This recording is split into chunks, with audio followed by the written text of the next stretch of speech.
good afternoon, good morning, wherever you are. This is the Black Link Experience. I am Marva B. I'm your host. I am the CEO and founder of Black Link Magazine, and so excited to have Mr. Ronald Dillard here with us.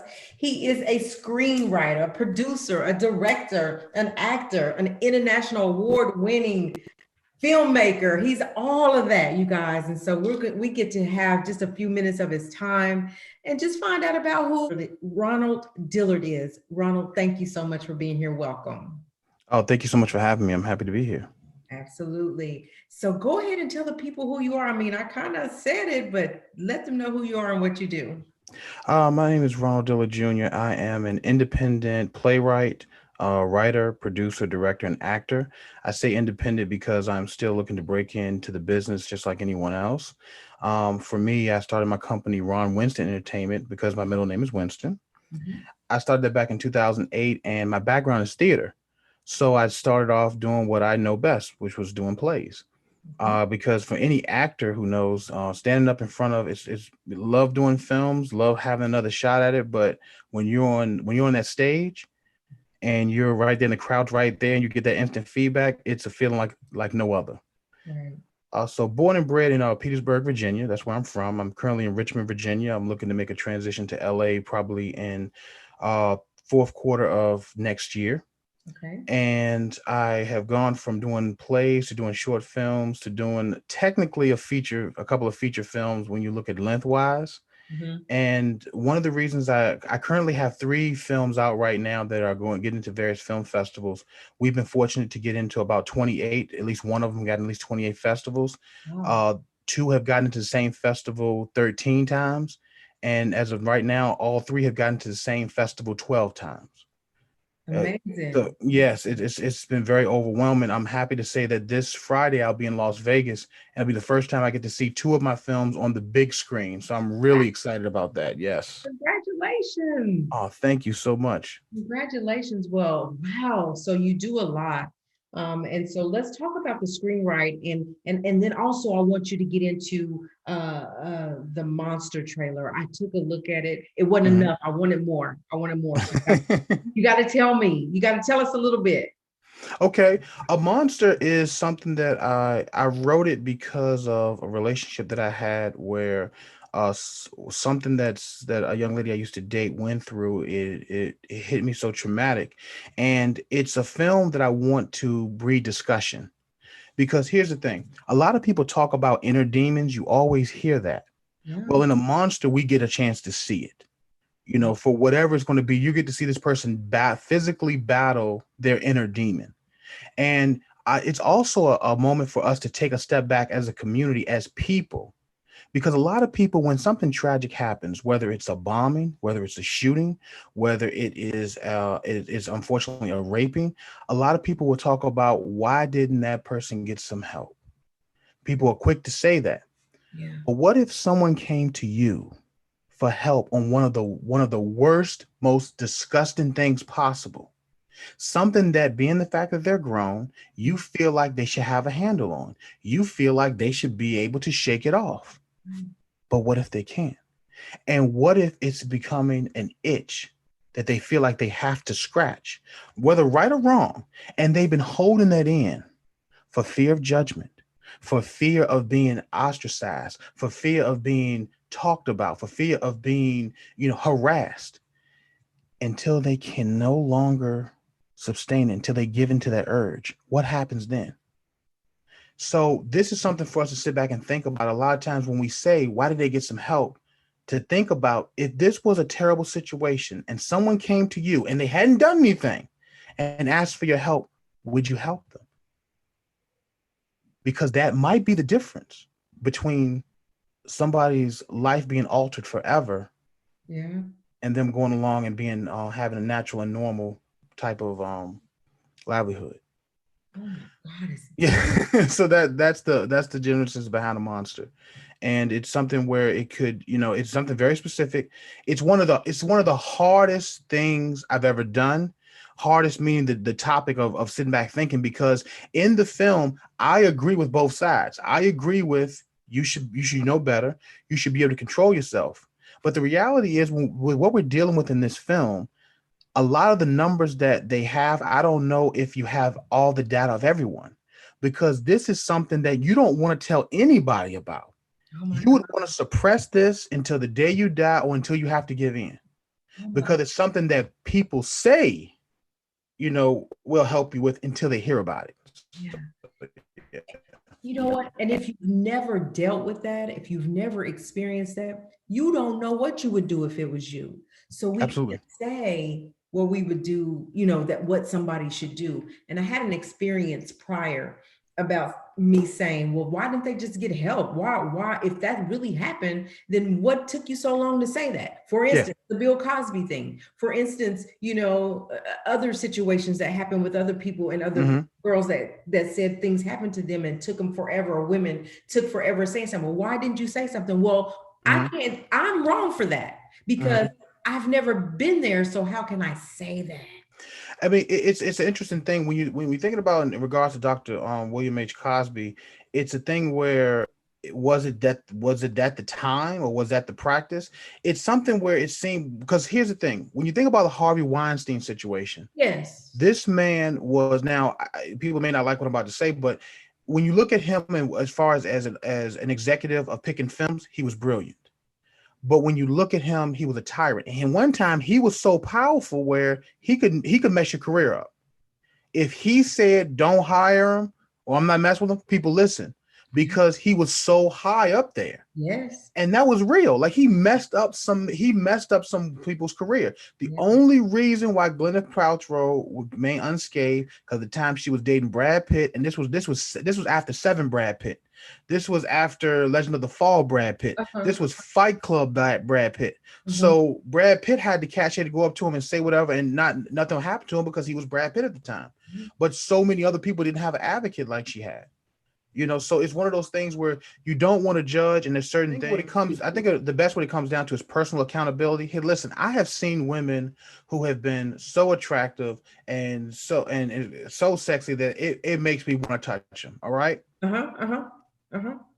it really does. However, the way mom raised me, that's we don't, that's not how we conduct ourselves. Yeah. Get control of yourself. You know how to act. You know how to Roll conduct up yourself. yourself. You know Yeah. exactly. So it comes back to the personal accountability and not rewarding bad behavior.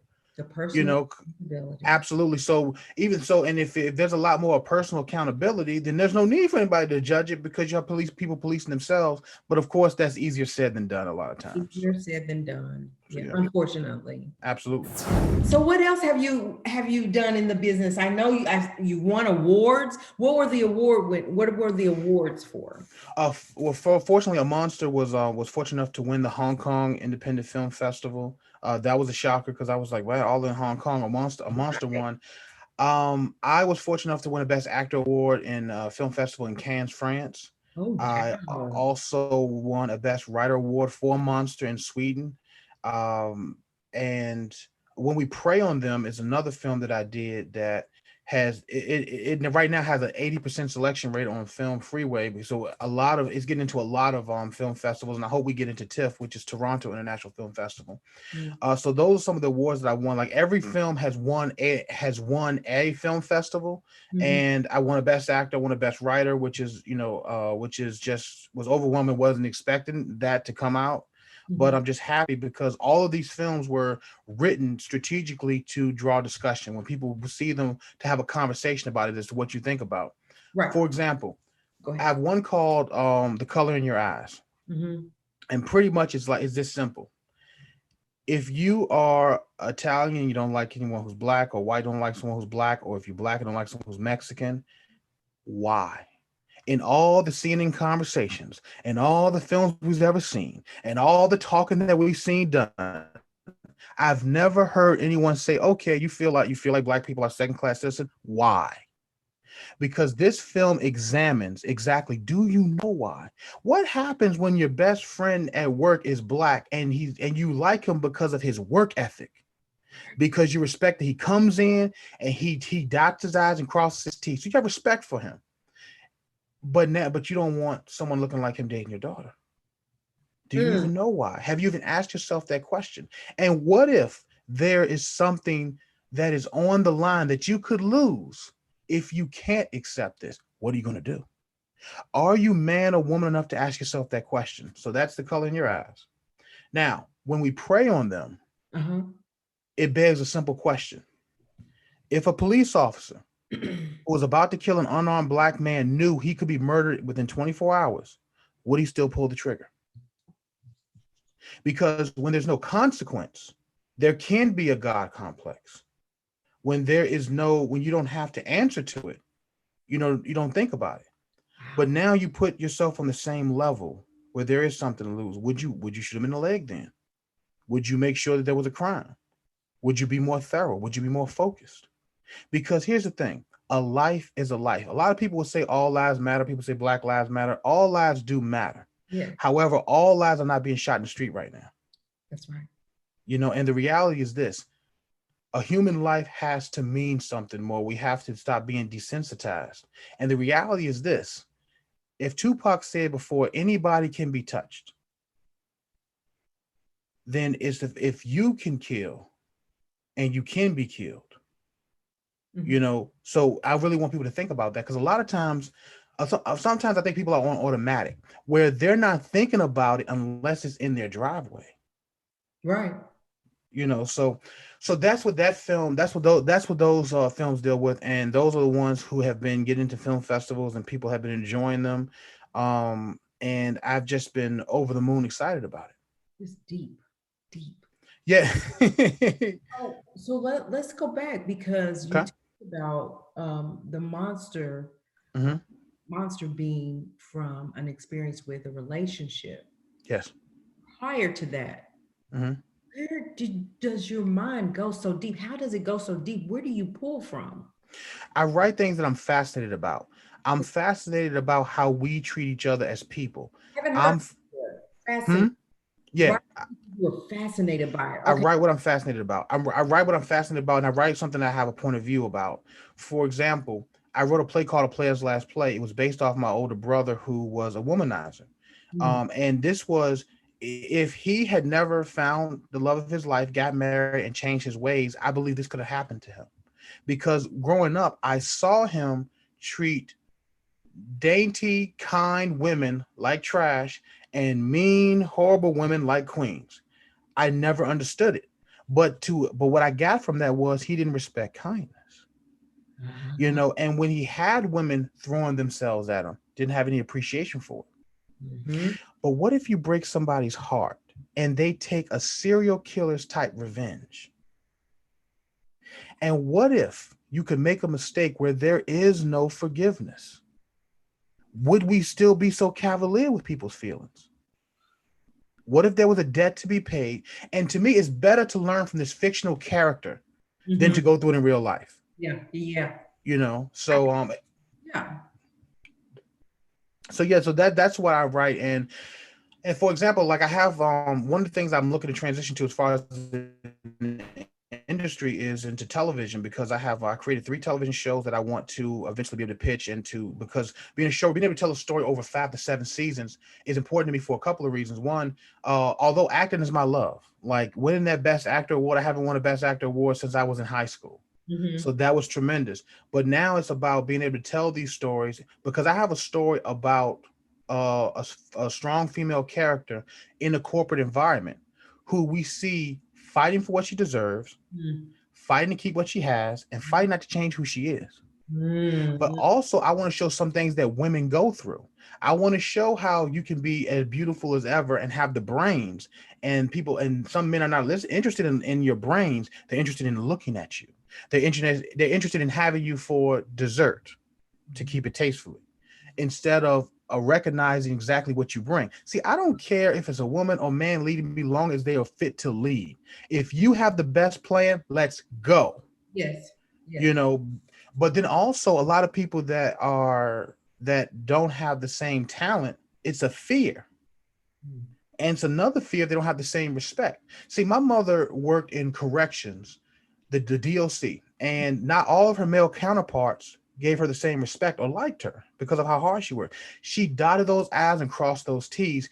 And sometimes it was inmates that protected my mother for no other reason than they respected her because she was tough but fair. She had their respect. And so for me, like I can't say have seen that, have been raised by her, and now come up here and treat a woman like she's a second class citizen. Nah, I don't believe in that. I don't carry myself like that. So yeah. Wow. Okay. I know Yeah. it's a lot. I know it's a lot. No, that was good. Thank you. That is so awesome. It's just, I've always been intrigued how you Mhm, bring story to life, right? mhm. And you hear in the music, when they're writing music, it's about their life experiences. And I never Yes. heard them say, it's what intrigued me.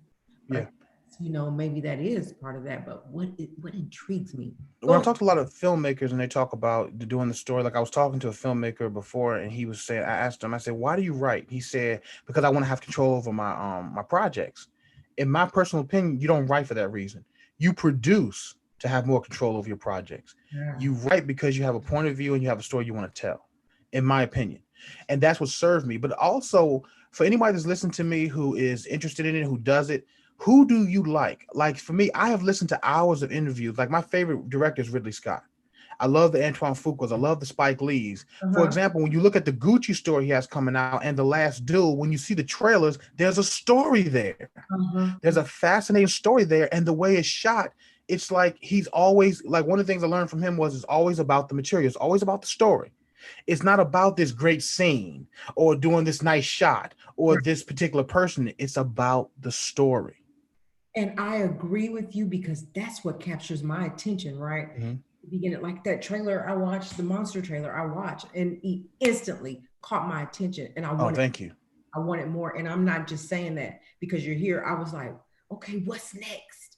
I gotta see it, right? So I Mhm. believe that it's not okay. Yeah, we can get the good shots and the good, make sure everything's there, but what's the story behind it? What is Mhm. the meaning behind it? And how can you grasp people's attention to know it? And I think it's genuineness. I think it comes from being intrigued. I think it comes from your life experiences. I think it comes Mhm. from relationships that you had. So it's just all real interesting to me. So what do you have going on currently moving forward?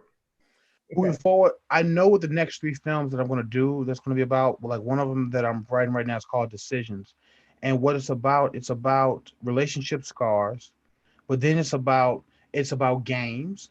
It's about seeing through the games, but then it's about if you get the genuine, if you get the real deal, can you recognize it? Here's the thing: I've had my heart broken more times than I care to count. right. But when I see a woman of quality, Yes. of character, Yes. of class, of integrity, can you notice it? Even if you're not ready to date or to go there, can you recognize it? Because so many people play games. Can you recognize the real deal when you see it? Yeah, and I'm glad you said that because Mm-hmm. a lot of time people miss out because Mm-hmm. they didn't recognize. Some people are scarred. You said something. You said I've had my heart broken several times, and that causes a person to put their guards up.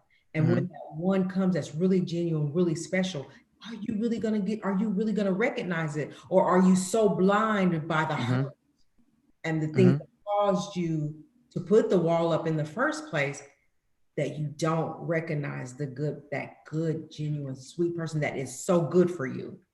Well, one of the things for me is that I, I've always been able to reset when it comes to relationship. Basically, give the person credit until it's overwhelming, until I can't. Like, don't judge them until they've actually done something. Like, don't condemn them until they've done something. Number one. Number two, understand the hurt that we've seen in the past, we learn from that. A lot of times we're so busy, in my opinion, we're so busy fearing to getting hurt, we don't have our eyes open. Understand every relationship has taught you something, and you're smart enough to know what it is. You're also smart enough to see the game when, if it's coming, if you're really willing to pay attention to it. Because here's the thing: when you have somebody who really doesn't want to be with you or that's going to use you, they'll only go so far for you. Mm. There's certain genuine things they're not going to do. They're only going to go but so far for you, and that's a sign. And it's really about, and then to me, my thing is this: the sooner you can find where you stand with someone, the better. And the biggest thing is about, even if we might get caught up in someone's eyes, into their hair, into their beauty, ask those questions, get to know them.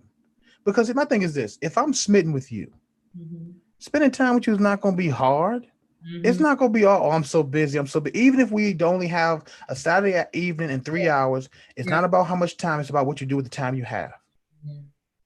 You're always going to be able to find time. But people like excuses. They like adventure. They like variety. And that is where it becomes complicated and I think messy. The Untold Secret by Donald E. Hobson, an emotional childhood horrific experience. Get your copy today at www.theuntoldSecret.org. Yeah, I don't think everybody has the capability to realize that because they allow themselves to fall, I guess, so deep in love, Mhm. whatever, that they don't realize those things. Yeah, well, and also we want what we want. Like we really want what we want. Like for example, I am, I'm a nice guy, and I've gotten so many. Ron, you're so nice and so sweet. You're gonna make a woman happy and all those stuff. And I'm like, yeah, but you don't want me, do you? But I'm so great. And I know, and it's okay. It's so. I'm sorry. This is the kind of stuff I'm fascinated about. This is the kind of stuff that tickle me. Like, you're so great. You're so awesome. Like when I see it, when I give all those compliments, and a woman is that good, I want her. But So yeah, it's not, but it's that, but it's just it's one of those things. It's just one of those things. Yeah. Well, this conversation was interesting. I just didn't realize it was going to go here, but I love the conversation. I love to talk about it because at the end of the day, everyone wants a relationship. Everyone wants in. Everyone wants it to work. I love what you have going on. I love your concepts. Like I will be following you. I want to see your. Thank you. I want to know how we can find them. I do because I love how you just this conversation has got me so in tune to what you're doing. And no wonder you won awards. Like I'm being genuinely serious that I really like your work. So Thank with you. that said, tell the people how they can find you and how they can find your work. Well, the good thing is that right now, all three films are in the Hip Hop Film Festival, and we're going to have showings for all three of them in the month of August. Now, it's still being set up, so I think so. Basically, you can follow me. I'm Ronald Dillard Jr. on Facebook, or you can follow me on Instagram. RWE number 4 Life LIFE, and I'm going to basically be posting those dates of when you can find out, when we're going to have the showings, how you can get a ticket to it. It's all going to be virtual. So Oh, you can just get your ticket and you can watch it from your home or from wherever you are comfortable watching it with. But people will be able to see all three of them. The Hip Hop Film Festival is going to make sure that we have a virtual premiere for those. And I'm going to have that information as soon as it gets set up. congratulations. Thank you. And also, if you're in the Las Vegas area, two of the films are going to be premiered on Friday night. The Color in Your Eyes and When We Pray on Them. So that is going to be, if you're in Las Vegas, that is going to be this Friday night. I have it again. Follow me on Facebook or Instagram. I posted on there, and you'll be able to know exactly where the premiere is going to be, because I'm going to be in Las Vegas from Thursday to Monday. So I'm looking forward to that. That's going to be amazing. Too bad that I won't be there at that time, but just know that I do support you. Black Link Magazine supports you and everything. Thank you. I Yeah, really appreciate you. I really appreciate you reaching out to me and asking me. I am enjoying this. I'm glad that we got together finally. So thank you. You guys, listen, go support our people. Go support our brother. Find him and get a ticket to the premiere. If it's available to go see a premiere virtually, go do it. Go do it if you have time. Otherwise, follow him on all of his social media sites. You guys, we're going to get out of here for now. Listen, we got to support one another. Go to YouTube and go watch the trailer. Go watch The monster the trailer. So monster trailer. yes, it's the link. Go It's a watch private the link. monster trailer. Like I'm gonna Yes. watch it again because I need to know. I want to know what's yeah, you guys. So anyway, again, Ronald, thank you for being here. Have a great evening. Enjoy the rest of your week. Good luck in Las Vegas. I want to hear all Thank about you. it. I want to hear all about it. Absolutely. Thank you so much again for having me. All right, you guys, we're gonna go for now. Respect yourself, respect each other. God bless.